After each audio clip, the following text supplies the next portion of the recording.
bonjour ce matin. Je vous reviens, on est le 26 ou le 27 décembre. Je vous avais dit que je ferais une deuxième partie qui concernerait les premières consignes à donner au chiot, donc les premiers commandements que vous allez lui apprendre. J'aime pas dire le mot commandement, mais les premières consignes que vous allez vous entendre avec lui. Alors, hier, on a vu la propreté. Je pourrais ajouter au niveau de la propreté que il y a eu une école de pensée il y a plusieurs années où on disputait le chiot lorsqu'il s'échappait dans la maison. Je vous dirais, si vous avez une personne à blâmer, blâmez-vous vous-même, c'est-à-dire prenez-vous un miroir, regardez-vous et dites oui, oui, vous pouvez vous le dire, non, non, non, non, non, non, je n'ai pas surveillé le chiot. Vous pouvez même rouler un journal puis vous le tapez sur la tête si vous voulez, mais le seul responsable du fait que le chiot va s'échapper dans la maison, ce sera vous, ce sera un manque de surveillance. Alors bien sûr, c'est une blague, ne vous frappez pas, ne vous traitez pas d'imbécile, parce que ça va arriver, et la seule chose qu'on peut faire lorsque ça arrive, c'est de sortir un Scott Towel et de ramasser, de flatter le chiot et de continuer sa journée. Il n'y a rien qui va se passer de grave avec ça, mais on essaie après d'être encore plus en mode surveillance des premiers signes avant-coureurs des besoins du chiot. Alors pour ce qui est des consignes, les consignes sont les suivantes. Nous avons débuté déjà le assis. Alors c'est facile pour nous parce que lorsqu'on est avec eux dans le parc, s'ils veulent avoir de l'attention, on leur dit assis. Et dès que le premier s'assoit, on lui donne toute l'attention possible, flat, good boy, même on va le prendre sur nous, on va le sortir. Alors, ils savent maintenant, pour la majorité, quand ils veulent avoir de l'attention, ils vont être assis devant nous. Ils ne vont pas être en train de grimper sur nos culottes. Quand ils grimpent, on les ignore simplement. On n'a pas besoin de dire quoi que ce soit, on n'a pas besoin de dire non ou quoi que ce soit. On ignore, on le regarde, 2 minutes, oh, ça prend quelques secondes, il va s'asseoir. Dès qu'il s'assoit, fraction de seconde, on récompense, on flatte, on a une belle voix, on dit good boy, good girl, mon bébé, bravo. Puis on essaie surtout de dire la consigne. La première chose qui doit sortir de notre bouche, c'est wow, assis, assis.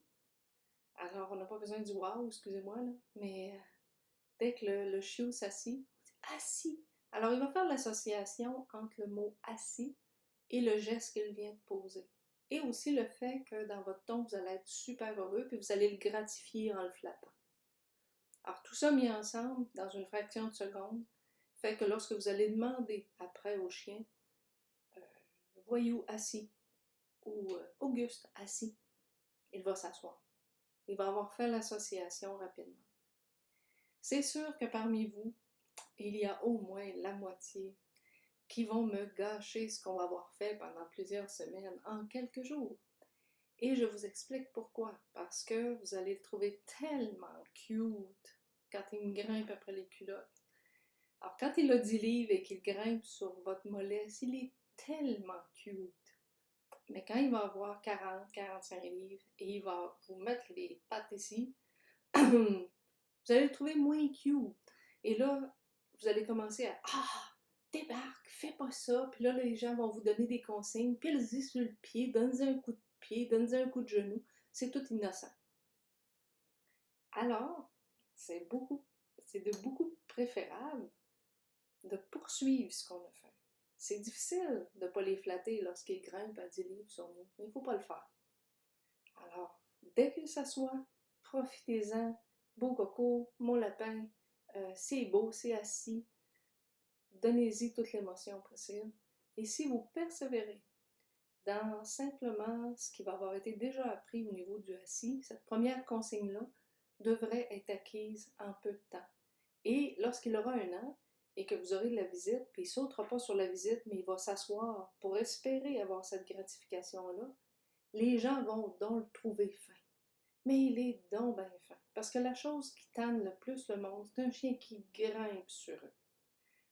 Alors, ça, c'est la première chose. La deuxième consigne, et on va se limiter à 2. Je l'ai dit, vous ne prendrez pas de marche tout de suite.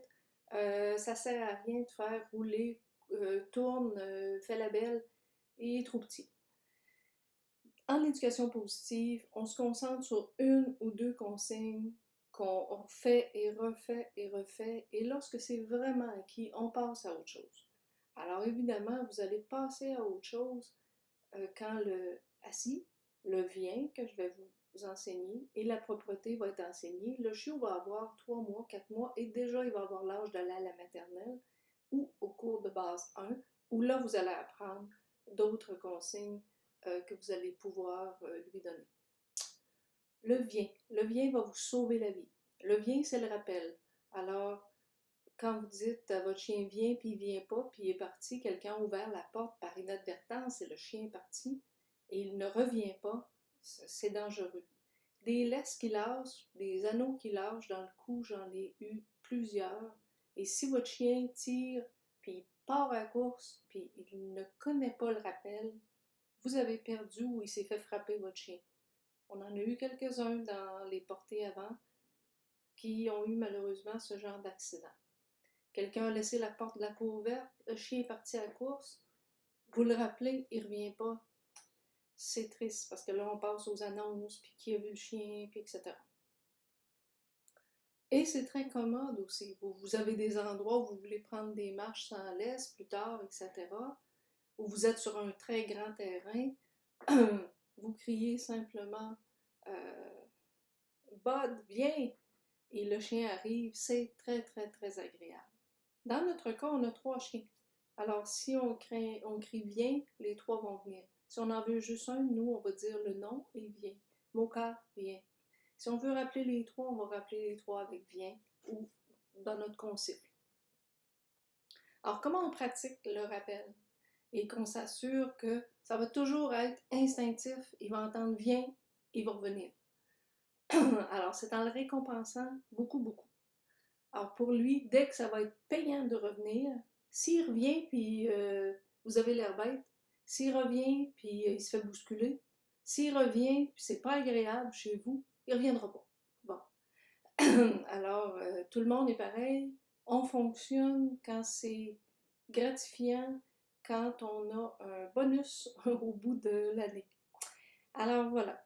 Donc là, c'est pas l'été. L'été, c'est facile dans une cour. Maintenant, c'est pas l'été. Vous pouvez le faire à l'intérieur. Votre sous-sol, un grand corridor, 15-20 pieds, une personne à chaque bout. Vous, votre enfant, vous, votre conjoint, votre conjointe. Des petits bonbons de foie séchés dans vos mains. Et vous dites son nom. Alors, Méo, viens. Et dès qu'il arrive, il s'assoit devant vous. Vite, vite, vite, vous récompensez. Quand je dis vite, vite, je suis tannante, là. Mais le chien, là, son association, c'est en fraction de seconde. Si vous étiez en train de parler, puis il est revenu, puis ah bon, il est revenu, je vais lui donner un bonbon, il ne fera pas le lien entre la récompense et la consigne.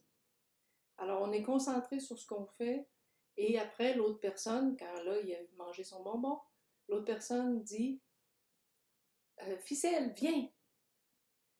Et là, à ce moment-là, le chien revient content, content, il s'assoit, on donne le petit bonbon. Au début, s'il ne s'assoit pas, on va lui donner quand même. Mais vous allez voir que rapidement, quand il va arriver, il va avoir tendance à s'asseoir. Et là, on va récompenser ça aussi, la consigne de revenir et s'asseoir. Pour l'instant, s'il revient, récompensé. Attendez pas qu'il soit assis. Il est revenu, récompensé. Alors, vous faites ça 5 minutes. Vous ne faites pas ça pour l'engraisser, là. Vous ne faites pas ça pour passer le sac de bonbons. Faites ça 5 minutes par jour pendant une semaine, 2 semaines, 3 semaines. 1, ça lui fait dépenser de l'énergie. 2, ça vous permet de bien, bien cristalliser dans son esprit le mot « viens ». Et à ce moment-là, vous allez probablement vous sauver beaucoup de problèmes. Après, vous pourrez le pratiquer 1 fois par semaine, 2 fois par semaine. Quand le printemps va arriver, vous allez le pratiquer dehors. Ensuite, vous allez peut-être même le pratiquer sur le terrain de baseball, pas loin. Alors, vous allez pouvoir le pratiquer à des distances différentes, plus qu'il va vieillir. Alors, quand ça s'est cristallisé, je vous le dis, c'est du bonbon. Alors, voilà pour cette consigne. Assis, vous attendez qu'il s'assoie. Quand il est près de vous, vient la consigne du rappel qui va vous sauver la vie. Et évidemment, vous allez avoir toute votre attention mise sur la propreté pour les premiers jours, voire les premières semaines.